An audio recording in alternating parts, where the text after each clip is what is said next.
Regina, would you say something about role models, please? The world is in desperate need of positive role models. That's something over time that we really have lost. I think it's difficult for people to find, say, a married couple, husband and wife, that they admire, that they respect, that they aspire to be like. There are very few that I would say as men or women that young people might look at and say, gosh, he really is a good and honest and hardworking man of integrity, a man of God, a man of faith. And women. I think it's difficult now to find women that you might see in a role that you would respect, that you would admire, that you would want to aspire to. And I think that that is a sad statement about our current culture. The tendency has moved more and more towards role models being people of celebrity, rich, famous, well-known, and yet so much of what you see from the lives of these celebrities is nothing to aspire to. People lose sight of the fact that our life is but an instant. And so now, no matter how far you've gone in terms of fame, in terms of wealth, that's all going to come to an end at some point. If you are a professional athlete, you know all too well how an injury can take you out of the game overnight. If you are a celebrity, you know one failed movie can make you box office poison.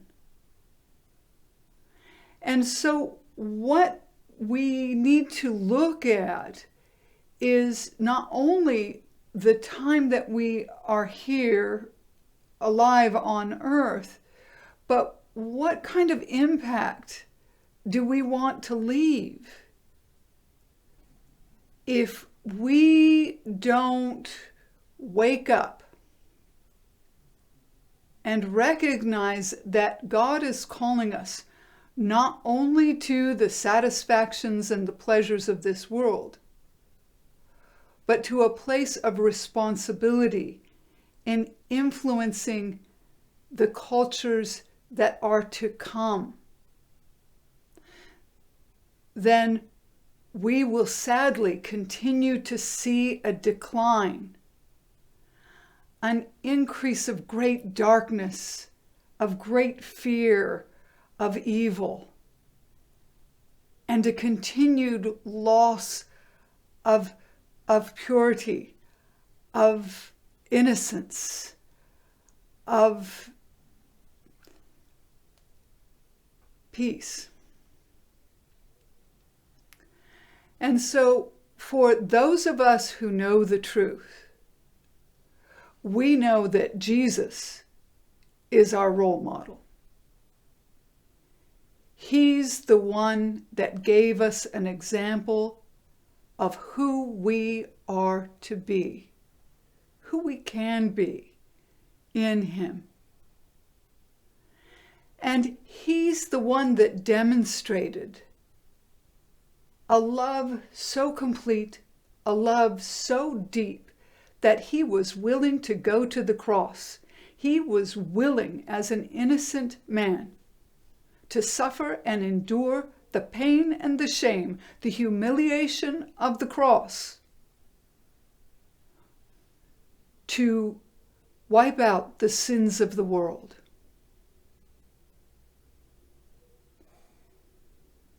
He had such a great compassion for people that it would literally stop Him in His tracks when He saw someone that was suffering, someone that was in need. he would be there in that moment with them and asking the Father that they would be restored.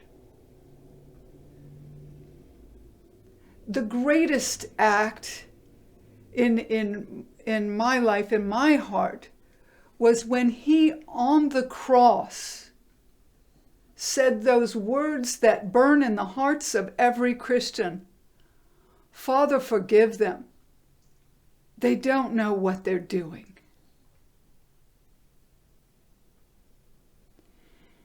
He is the one that leads us into all that we can be for ourselves, for our children, for our children's children, on to 1,000 generations. He's the one that brings out that truth in us, that we are not childish, self-indulgent, ego-driven, greed-driven, never satisfied people. That we are people with his help, with the help of the Holy Spirit, that can remind people of all that is good, all that is pure, all that is lovely, all that is holy. This shameful behavior needs to stop. And I believe absolutely that the Lord is waking up the conscience of his people, all people,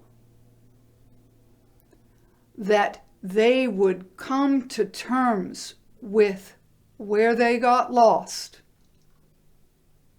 and come to him who is the one that found them. This is a time of revival, not only within the church, but within the life of every single man and woman, young and old, to be as he was, a role model, respected, admired, appreciated for the contribution that they've made to this world.